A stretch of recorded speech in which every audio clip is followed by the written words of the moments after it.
Telugu methodology fourth lesson final part అండి. విద్యా ప్రమాణాల గురించి మనము ఎల్ఎస్ఆర్డబ్ల్యూ సామర్థ్యాన్ని సాధించడమే భాష నేర్చుకోవడం అని అనుకుంటూ ఉంటాం కదా. ఈ ప్రక్రియలో భాష నైపుణ్యాలు 4 ఉన్నాయి కదా. దానివల్ల ఏంటంటే మాతృభాషలో ప్రావీణ్యాలను పెంచడం అనేది భాషా బోధనలో ప్రధానాంశం కావాలన్నమాట. అయితే భాషా అభ్యసనం భాషా సంపాదన క్రమంలో పిల్లలు సాధించాల్సిన సామర్థ్యాలు ఏంటి, ప్రాథమిక స్థాయిలో ఎలా ఉన్నాయి అనేది మనం చూద్దాం. 1-2 తరగతులకి ఎన్ని విద్యా ప్రమాణాలు ఉన్నాయి అంటే 4 విద్యా ప్రమాణాలు ఉన్నాయి. అందులో ఒకటి విని అర్థం చేసుకొని స్వేచ్ఛగా మాట్లాడాలన్నమాట. అందులో ఉన్నవి ఏంటి, పరిచితమైన కథలు, పాటలు, సంభాషణలు విని అర్థం చేసుకోవాలి. విన్న అంశం ఏదైతే ఉందో దాని గురించి ఎవరు, ఏంటి, ఎక్కడ అనే ప్రశ్నలకు సమాధానాలు చెప్పగలగాలి. సూచనలు విని అర్థం చేసుకోవాలి, ఆ ప్రకారంగా చేయాలి. వింటున్నప్పుడు అక్షరాల మధ్య ధ్వని భేదాలను గుర్తించాలి. చూసిన వాటిని గురించి స్వేచ్ఛగా మాట్లాడగలగాలి. చిత్రాల ఆధారంగా మాట్లాడగలగాలి. చిత్రంలో ఎవరన్నారు, ఏం జరిగింది, ఏం చేస్తున్నారు అంటే అంశాలను చెప్పగలగాలన్నమాట. గేయాలను, పాటలను రాగంతో, భావంతో పాడాలి. తెలిసిన కథలను సొంత మాటల్లో చెప్పగలగాలి. వర్ణమాల, గుణింతాలు, పదాలను స్పష్టోచ్చారణతో పలకగలగాలి. తర్వాత ధారాళంగా చదవడం, అర్థం చేసుకొని చెప్పడం అనేది 2వ విద్యా ప్రమాణం. దీనిలో గేయాలు, పాటలు వంటి వాటిలో వాక్యాలను గుర్తించగలగాలి. ఇచ్చిన అంశాల్లో కీలక పదాలు, వాటిలో అక్షరాలను గుర్తించాలి. పదాల్లోని అక్షరాలను, వర్ణమాల, గుణింతాలు, చార్టులు గుర్తించగలగాలి. సరళ పదాలు, గుణింత పదాలు, సరళమైన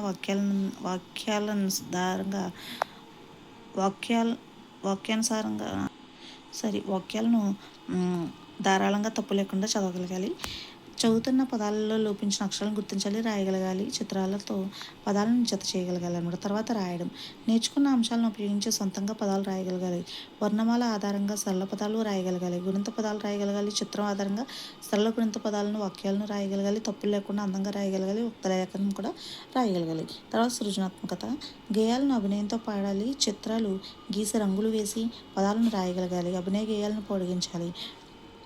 మట్టి బొమ్మలు చేసి వాటి గురించి మాట్లాడగలగాలి. చిత్రం ఆధారంగా కథను ఊహించి చెప్పగలగాలన్నమాట. ఇలా సెకండ్ క్లాస్లో 1-2 క్లాసులకి అనమాట మనకి 4 విద్యా ప్రమాణాలు ఉన్నాయి. ఇక్కడ చూడండి, గేయాల గురించి ధారాళంగా వీణ అర్థం చేసుకుని స్వేచ్ఛగా మాట్లాడడం అనేది దాంట్లో ఏంటి, గేయాలను, పాటలను రాగంతో, భావంతో పాడాలి. అదేవిధంగా ధారాళంగా చదవడం దాంట్లో ఏముంది, గేయాలు, పాటలు వంటి వాక్యాలను గుర్తించాలి. అందులో ఉన్న వాక్యాలను గుర్తించాలి. తర్వాత సృజనాత్మకతలో ఏముంది, గేయాలను అభినయంతో పాడాలి. ఇక్కడేమో గేయాలను రాగంతో, భావంతో పాడగలగాలి.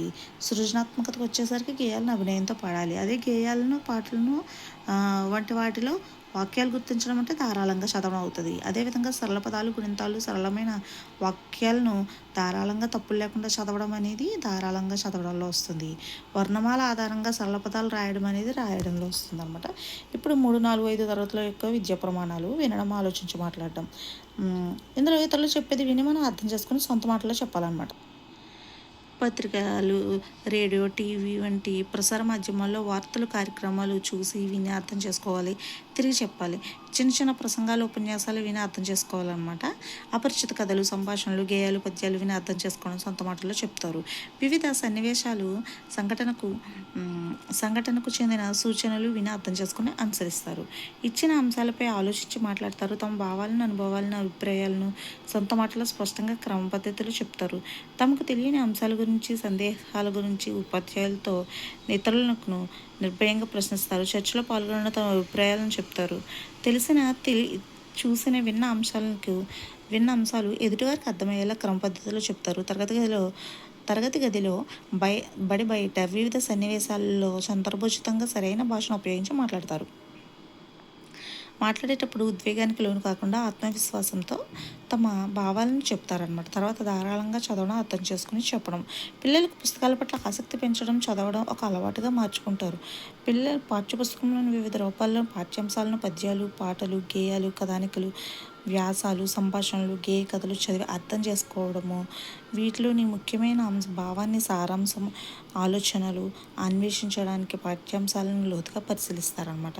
చదువుతున్న అంశంలో కొత్త పదాల అర్థాలను సందర్భాన్ని బట్టి గ్రహిస్తారు. చదవడం ద్వారా ఇతరుల అభిప్రాయాలను అర్థం చేసుకుంటారు. జ్ఞాన నిర్మాణం జరగడం, ఆనందాన్ని, సంతృప్తిని పొందుతారు. పోస్టర్లు, ప్రకటనలు చదివి అర్థం చేసుకుంటారు. వివిధ రూపాల్లో బాల సాహిత్యం అంటే కథలు, నాటకాలు, వార్తాపత్రికలు, లేఖలు, చేతిరాత మొదలైనవన్నీ కూడా ధారాళంగా చదివి అర్థం చేసుకుంటారు. పాఠ్యపుస్తకాలు కేవలం నిఘంటువు రూపంలో పదపట్టికలను ఉపయోగించి అర్థాలను గ్రహిస్తారు. చిత్రాలను పాఠ్యాంశంతో పోల్చుతారు. చదువుతున్న అంశంలోని పాత్రను అర్థం చేసుకుంటారు. వేమన శతకం, సుమతి శతకం, తెలుగు బాల వంటి సులభమైన పద్యాలను రాగయుక్తంగా చదివి దాని ద్వారా భావాన్ని గ్రహిస్తారు. ఇచ్చిన అంశాల ఆధారంగా ప్రశ్నలకు జవాబులు రాయడం, తప్పులను చదవడం ద్వారా కూడా భావాన్ని గ్రహిస్తారు. స్వీయ రచన సొంత మాటల్లో చదవడం అనమాట, లేదా సొంత మాటల్లో రాయడము స్వీయ రచన అవుతుంది. చదివిన, విన్న, చూసిన విషయాలను కథలు కానీ, తమ అనుభవాలు కానీ, ఇష్టాలు మొదలైన వాటిని గురించి సొంత మాటల్లో రాస్తారు. రాసేటప్పుడు విరామ చిహ్నాలను పాటించగలగడం, విషయాన్ని సంఘటనా క్రమంలో రాయగలగడము, అందంగా, దోషరహితంగా, స్పష్టంగా రాయడము. రాసేటప్పుడు సంపూర్ణ వాక్యాలను అర్థవంతమైన సరైన పదాలను ఉపయోగించి రాస్తారనమాట. తమకు నచ్చిన విషయాన్ని సేకరించి దాని గురించి రాస్తారు. చదివిన అంశాలను, సారాంశాన్ని, భావాన్ని రాస్తారు. ఊహించి లేదా తానే ఆ స్థానంలో ఉంటే ఏం చేస్తారో రాయగలగాలి. ఆయా సందర్భాల్లో తమ అనుభవాల గురించి, చూసిన సంఘటనలు, పండుగలు, జాతరలు మొదలైన వాటి గురించి రాస్తారు. ఇష్టమైన వాటి గురించి, ఇష్టం కాని వాటి గురించి తమ భావాలను సొంత మాటల్లో రాస్తారు. తెలిసిన కథలను, సంఘటనలను సొంత మాటల్లో రాస్తారు. పాఠ్యాంశంలోని పాత్రల గురించి, స్థలాల గురించి, సంఘటనలు, సారాంశాలు మొదలైన వాటిని సొంత మాటల్లో రాస్తారనమాట. ఇచ్చిన అంశాన్ని వివరిస్తూ, సమర్థిస్తూ లేదా విభేదిస్తూ తమ అభిప్రాయాలను తెలుపుతూ 1-2 పేరాలు రాస్తారు. నెక్స్ట్ వచ్చేసి పదజాలాన్ని సందర్భోచితంగా ఉపయోగిస్తారు. సొంత వాక్యాల్లో రాస్తారు. చదువుతున్న అంశంలోని పదాలను, సమానార్థక పదాలను, వ్యతిరేక పదాలను, అర్థాలను గ్రహించడం, వాటి సందర్భాన్ని బట్టి గ్రహించడం, సందర్భోచితంగా వినియోగిస్తారు. సందర్భాన్ని బట్టి అర్థాలను, నానార్థాలను, పర్యాయ పదాలను గ్రహిస్తారు. కవితలు, గేయాలు, పాటలు, కథలోని కీలక పదాలను కూడా గుర్తిస్తారు. శబ్ద సౌందర్యానికి చెందిన ప్రాస పదాలు, ధ్వని అనుకరణ పదాలు, జంట పదాలు మొదలగు వాటిని సందర్భోచితంగా వినియోగిస్తారు. ఇతర విషయాలకు సాంకేతిక పదజాలాన్ని అర్థం చేసుకోగలగడం, అభ్యసనను మెరుగుపరుచుకుంటారు. పదపట్టికలు, గళ్ళు, నిడుకట్టు వంటి భాషా క్రీడల ద్వారా సందర్భోచితంగా పదాలను రాస్తారు. సృజనాత్మక వ్యక్తీకరణ అంటే గేయాలను పొడిగించగలగడం, గేయాలను రాగయుక్తంగా పాడగలగడం, అభినయించగలగడం చేస్తారనమాట. కథలను పొడిగించగలగడం, వివిధ రకాల ముగింపులను ఇవ్వగలగడము, సరికొత్త శీర్షికలను సూచించగలగడం చేస్తారు. కథలలో పాత్రలను మార్చి తిరిగి కథ రాస్తారు. పాత్ర స్వభావాన్ని వివరించగలుగుతారు. పాత్ర లక్షణాలను సకారణంగా వివరిస్తారు. ఎవరు మంచివాళ్ళు, ఎందుకు, తప్పు ఎవరిది, ఎందుకు, చెడ్డవాళ్ళు ఎవరు, ఎందుకు, సంభాషణలు, కథలు రాయడం, వర్ణించి రాయడం, ఊహించి రాయడం, ఆత్మకథ రాయడం వంటివి చేస్తారు. బయోడేటా రాస్తారు. దినచర్యతో పాటు ఇష్టాల గురించి, తమ అనుభూతుల గురించి డైరీ రాస్తారు. ఉపాధ్యాయులకు, మిత్రులకు, బంధువులకు లేఖలు రాస్తారు. అదేవిధంగా పాఠశాలలోని సమస్యల గురించి లేఖ రూపంలో ప్రధానోపాధ్యాయులకి తెలియచేస్తారు. ఇష్టమైన మిత్రుడు, బంధువు, పండుగ, ఆట, ప్రాంతం, జంతువు, పాట, కథ మొదలైన వాటిని గురించి సహకారంగా రాస్తారు. సూచనలు, ఆధారాలకు అనుగుణంగా కథలు రాయడం, చిత్రాలు గీయడం వంటివి వాటిని గురించి వర్ణిస్తారనమాట. గేయ కథలోని పాత్రలను గురించి సంభాషణ రూపంలో రాస్తారు. కథలకు నాటకీకరణ చేస్తారు. కళా చిత్రాలు గీయడము, నమూనాలు తయారు చేసి ప్రదర్శించడము వివరిస్తారు. పోస్టరు, అభినందన పత్రాలు, ఆహ్వాన పత్రాలు, గ్రీటింగ్ కార్డులు, మాస్కులు తయారీ, నమూనాలు తయారు చేస్తారు. ప్రశంస స్థానికంగా వాడే వివిధ భాషా ప్రక్రియలను ప్రశంసిస్తారనమాట. ఫర్ ఎగ్జాంపుల్, ఒగ్గు కథలు, బుర్ర కథలు మొదలైనవి. తోటి పిల్లలు రాసిన అంశాలను, గీసిన చిత్రాలను పరిశీలించి అర్థం చేసుకుంటారు, అభినందిస్తారు. ఇతర భాషలకు చెందిన పిల్లలు మాట్లాడే పదాలు, వాక్యాలు అర్థం చేసుకొని వారు తెలుగును వినియోగించడంలో సహకరిస్తారనమాట. తరగతిలోని ప్రత్యేక అవసరాలు గల పిల్లలకు అభ్యసనంలో సహకరిస్తారు. వివిధ మతాల, భాషలకు చెందిన పిల్లలు వాడే పాటలను వారితో కలిసి పాడతారు. తోటివారు, మహిళలు, ఇతర వర్గాలు, ఇతర సంస్కృతులు సేవలు చేసిన వారిని భాషా శైలిని ప్రశంసిస్తారన్నమాట. భాషను గురించి తెలుసుకుందాం. పదాలలోని హర్ష దీర్ఘాక్షరాలను, అల్ప మహాప్రాణాక్షరాలను స్పష్టంగా పలకడంలో తేడాను గుర్తిస్తారు. వాక్య నిర్మాణ క్రమాన్ని అర్థం చేసుకుంటారు. భాషా భాగాలను అర్థం చేసుకుని వాక్యంలో గుర్తిస్తారు. వాక్యంలోని నామవాచక క్రియా విశేషణాలను గుర్తించడము, ఉపయోగించడము జరుగుతుంది. ఉదాహరణలు చెప్తారు, వాక్యంలో పదాల మధ్య సంబంధాన్ని గుర్తిస్తారు, పదాల స్వభావాన్ని గుర్తించి వర్గీకరిస్తారు, ఏకవచనం బహువచనం రూపాలను అర్థం చేసుకుంటారు, భూత వర్తమాన భవిష్యత్ క్రియారూపాలను గుర్తిస్తారు. భాషాపరంగా నిర్ధారించిన సామర్థ్యాలను పెంపొందించడమే బా బోధన యొక్క ప్రధాన లక్ష్యం అన్నమాట. ఉపాధ్యాయులు ఎప్పుడు కూడా ఆ ప్రధాన సామర్థ్యాలను దృష్టిలో ఉంచుకొని విద్యా బోధన చేయాల్సి ఉంటుంది. అలాగే విద్యార్థుల్లో నిర్దేశిత సామర్థ్యాలు సాధించడం ద్వారా భాషాభివృద్ధిని పెంపొందించాలి. అందుకోసం పిల్లల అభ్యసన సన్నివేశాల్లో పాల్గొనేలా తగు అభ్యసన అనుభవాలను తగిన అవకాశాలను కల్పించాలన్నమాట.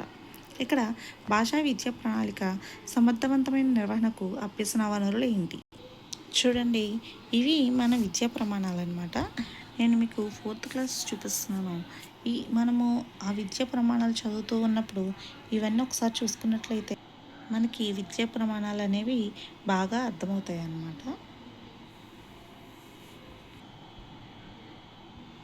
చూడండి, స్వీయ రచన ఏమన్నాడు, దేశభక్తిని ఎలా చాటాలి అంటే సొంతంగా రాయమంటున్నాడు. అంటే ఇక్కడ సృజనాత్మకతను చూడండి, గేయాన్ని పొడిగించండి అన్నాడు కదా. మన క్రియేటివిటీ, తర్వాత ప్రాజెక్ట్ పని, భాషాంశాలు, ఇలా మనము ఒక విద్యా ప్రమాణాలు చదివేటప్పుడు ఒక టెక్స్ట్ బుక్ దగ్గర పెట్టుకుని మన ఈ లెసన్ బ్యాక్ సైడ్ ఉన్న విద్యా ప్రమాణాలను చూస్తూ ఆ విద్యా ప్రమాణాలు చదువుతున్నట్లయితే మనకి క్లియర్గా అర్థమవుతుందన్నమాట. ఇప్పుడు ఇప్పుడు నిర్వహణకు అభ్యసన వనరులు ఏంటి అంటే సమర్థమైన నిర్వహణకు భాషా విద్యా ప్రణాళిక అంటే లాంగ్వేజ్ కరికులంని మనము సమర్థవంతంగా నిర్వహించాలి అంటే పాఠ్యపుస్తకాలు ప్రధాన వనరు. అయినా కూడా ఇతర అభ్యసన వనరుల ఆవశ్యకత చాలా ఉంది. పిల్లల్లో భాషా సామర్థ్యాల అభివృద్ధి సంపూర్ణంగా జరగడానికి, భాష పట్ల అభిరుచి పెంపొందించుకోవడానికి ఇవి ఉపయోగపడతాయి అన్నమాట. ఇక్కడ కొన్ని ముఖ్యమైన వనరులు ఉన్నాయి. ఏంటి? అభ్యాస పుస్తకాలు అంటే వర్క్ బుక్స్ అన్నమాట. విద్యార్థులు స్వయంగా అభ్యాసం చేయడానికి, స్వీయ మూల్యాంకనానికి, స్వీయ వ్యక్తీకరణకు ఈ బుక్స్ అనేవి తోడ్పడతాయి. అభ్యసన పుస్తకాలు అంటే వర్క్ బుక్స్ అదనపు సామాగ్రి ఆసక్తికరంగా, నూతనంగా, సవాళ్ళు విసిరేవిగా ఉండాలన్నమాట. కేవలం పునరుక్తి అభ్యాసాల రూపంలో కాకుండా పాఠ్యపుస్తకాల అభ్యాసాల రూపంలో కానీ ఉండరాదు. పరామర్శ గ్రంథాలు అంటే రిఫరెన్స్ బుక్స్ అనమాట. ప్రాథమిక దశలో విద్యార్థి కల్పతరువు, పూర్వగాథ, లహరి, పెదబాల శిక్షతో పాటు సచిత్ర విజ్ఞాన సర్వస్వాలు పిల్లలకు అందుబాటులో ఉండాలి. దాని ద్వారా వారిలో సాహిత్యాభిరుచి పెంపొందుతుంది. తర్వాత బాల సాహిత్యం అంటే చిల్డ్రన్ లిటరేచర్ అనమాట. పిల్లలందరికీ బాల సాహిత్యం అందుబాటులో ఉండాలి. దానిలో కూడా కథల పుస్తకాలు, జీవిత చరిత్రలు, ఆత్మకథలు, బాలగేయాలు మొదలైనవి ఉండాలన్నమాట. తర్వాత నిఘంటువులు అంటే డిక్షనరీస్ అన్నమాట. భాషాభివృద్ధి నిఘంటువులు భాషాభివృద్ధికి నిఘంటువులు అనేవి అంటే డిక్షనరీస్ అనేవి ఉత్తమ సాధనాలు అనమాట. దానివల్ల ఇవి పిల్లలకు అందుబాటులో ఉండాలి. ప్రాథమిక దశలో పిల్లలు సచిత్ర నిఘంటువులు, లఘు నిఘంటువులతో పరిచయం కలిగించాలన్నమాట. బహుళ వాచకాలు అంటే పాఠ్య పుస్తకాలు. ఈ పిల్లల ఉపయోగం కోసం బహుళ పాఠ్య పుస్తకాలను అందుబాటులోకి తేవాలని పేర్కొన్నది ఎవరు? NCF 2005 అనమాట. ప్రభుత్వ పాఠశాలలు, ప్రైవేటు పాఠశాలలు పాఠ్య పుస్తకాలను స్వయంగా ఎంపిక చేసుకోవడానికి అనుమతించాలి. నెక్స్ట్ గోడ పత్రికలు, వాల్ మ్యాగజైన్స్. పిల్లలు సృజనాత్మక శక్తులను ప్రదర్శించడానికి గోడ పత్రికలు తోడ్పడతాయి. మనకి ఇది 2014 DSL ఇచ్చాడు, 2018 టెట్లో కూడా ఇచ్చాడు. పిల్లలు సృజనాత్మక శక్తులను ప్రదర్శించడానికి ఉపయోగపడేవి ఏది అని చెప్పి గోడ పత్రికలు. పిల్లలు వేసిన కార్టూన్లు, ప్రాసగేయాలు, పదాలు, చిన్న చిన్న కథలు, పొడుపు కథలు, చిత్రాలు, సేకరించిన అంశాలు, సమాచారం ఈ గోడ పత్రికలపై ప్రదర్శించాలన్నమాట.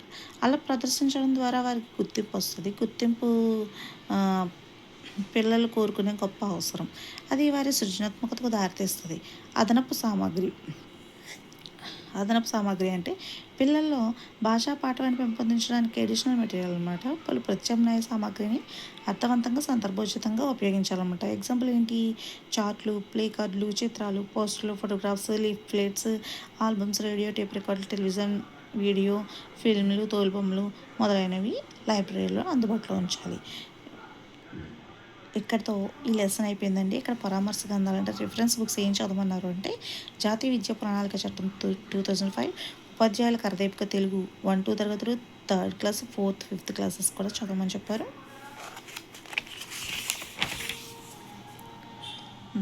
ఇంక ఇవి అంతే. అంతకుమించి ఈ లెసన్లో ఇంకేం లేవండి. అయిపోయింది 4th లెసన్. Thank you.